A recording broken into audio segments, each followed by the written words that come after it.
Привет, мои дорогие! Спасибо, что смотрите это видео. Меня зовут Оксана, и сегодня вы узнаете, как в домашних условиях омолодить дряблую увядающую кожу. Сегодняшнюю маску я рекомендую вам приготовить курсом. Можно приготовить сухой состав и использовать его в недельном уходе, чередуя его также с другими масками, рецепты которых вы можете найти на моем канале. Для достижения наилучшего эффекта сделайте эту маску сразу перед нанесением. Желательно не хранить эту маску в холодильнике, так как реакция, которая идет в этой маске, дает очень хороший омолаживающий эффект и длится примерно 15-20 минут. Наносите все домашние маски на подготовленную кожу. Сегодняшняя маска подходит для всех типов кожи. Нанести эту маску можно на кожу лица, на кожу шеи, на кожу зоны декольте. Аккуратными вбивающими движениями нанесите эту маску и на кожу вокруг глаз, не заходя на слизистую оболочку. Остатки маски не забывайте наносить также и на кожу рук. Сделайте эту маску 2 или 3 раза в неделю, чередуя ее с другими масками. Также эту маску вы можете сделать курсом. Курс продолжается 2 дня. Количество маски, которые я вам сегодня вместе со мной рекомендую сделать, как раз достаточно для 2-дневного курсового ухода. Маска подходит для всех типов кожи. Для достижения наилучшего эффекта сделайте эту маску примерно за час до сна. И утром ваша кожа будет выглядеть как после очень дорогого салона. После применения этой маски поделитесь своим впечатлением и напишите свой отзыв в комментариях.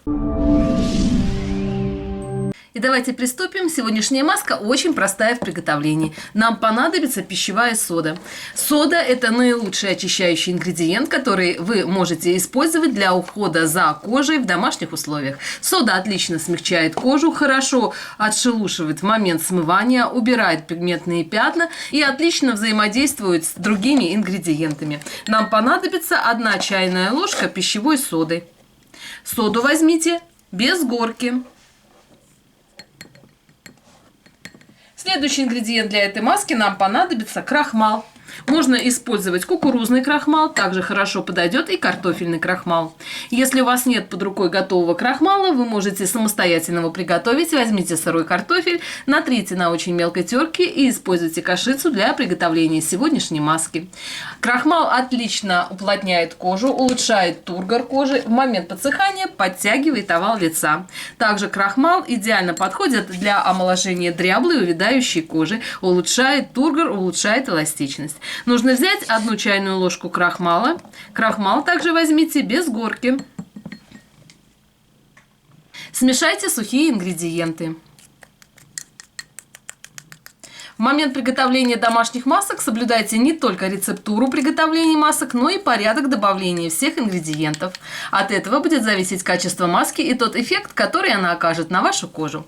Следующий ингредиент для этой маски нам понадобится имбирь. Лучше всего взять сухой имбирь, продается в продуктовом магазине в отделе приправы и отлично также подходит для омоложения дряблой увядающей кожи.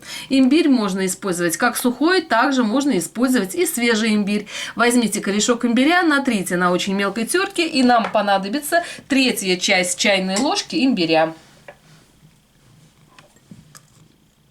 Имбирь хорошо тонизирует кожу, хорошо осветляет кожу, также в момент подсыхания дает и подтягивающий эффект. Также смешайте все сухие компоненты. Эту заготовку, кстати, вы можете приготовить заранее, хранить на туалетном столике неопределенное количество времени при комнатной температуре и по мере необходимости сделать из этого состава маску.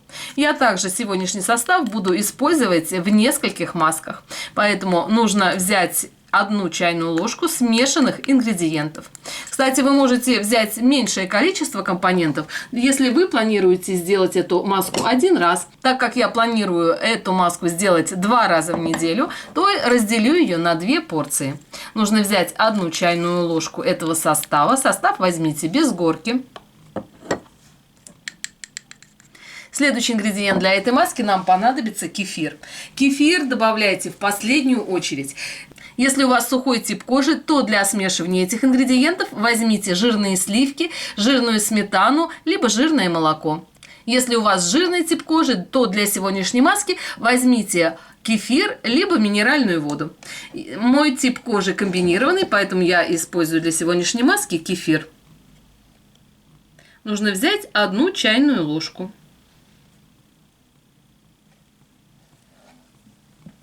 И тщательно смешайте все ингредиенты. Кефир можно использовать любой жирности.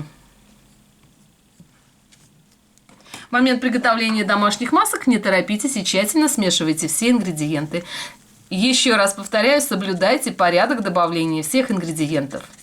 Если вы добавили в сегодняшнюю маску молоко либо жирные сливки, то реакции у вас не произойдет, так как я добавила в состав этой маски кефир, который в своем составе имеет и кислоты, то пошла реакция, и это будет давать очень хороший тонизирующий эффект.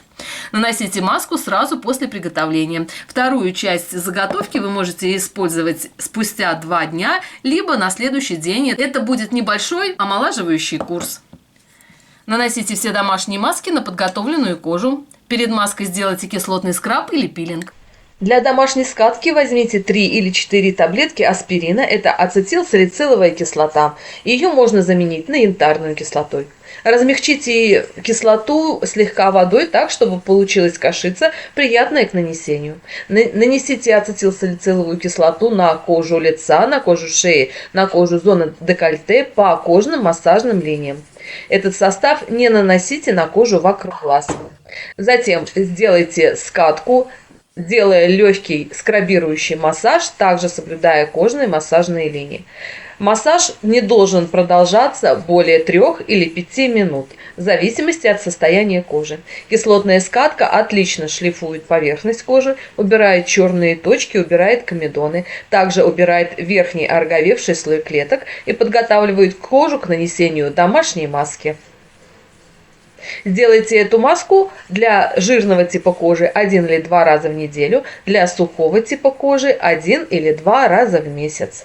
Если на коже имеются участки, поврежденные куперозом, то вы только нанесите аспирин и не растирайте его, также не наносите на кожу вокруг глаз. Этого будет достаточно для кожи с куперозом, чтобы убрать и расщепить верхний ороговевший слой клеток. К тому же нанесенный аспирин подлечивает кожу, убирает пигментные пятна и слегка укрепляет сосуды. Смойте скатку водой и нанесите маску.